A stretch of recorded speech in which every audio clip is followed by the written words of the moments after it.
मौर्य साम्राज्य का आरंभ। मौर्य साम्राज्य भारत का पहला महान साम्राज्य था जिसने भारतीय महाद्वीप के अधिकांश भाग पर शासन किया। इस साम्राज्य की स्थापना चंद्रगुप्त मौर्य ने 322 ईसा पूर्व में की थी।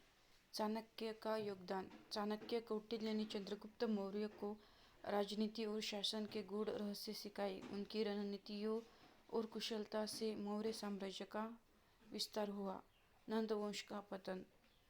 चंद्रगुप्त मौर्य ने नंद वंश के अंतिम शासक धनानंद को पराजित कर मगध पर अधिकार कर लिया और मौर्य साम्राज्य की नींव रखी। साम्राज्य का विस्तार। चंद्रगुप्त मौर्य ने सेल्यूकस निकेटर को हराकर पश्चिम एशिया तक अपना साम्राज्य फैलाया। अशोक के शासनकाल में मौर्य साम्राज्य अपने चरम पर पहुंच गया। मौर्य साम्राज्य के प्रमुख पहलू। केंद्रीकृत शासन।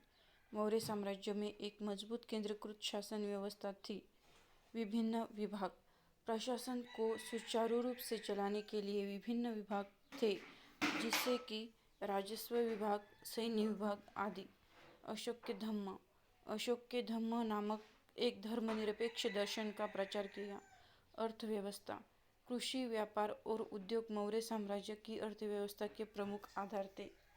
मौर्य साम्राज्य का महत्व। भारत के इतिहास में योगदान। मौर्य साम्राज्य ने भारतीय इतिहास में एक महत्वपूर्ण भूमिका निभाई। केंद्रीकृत प्रशासन का विकास।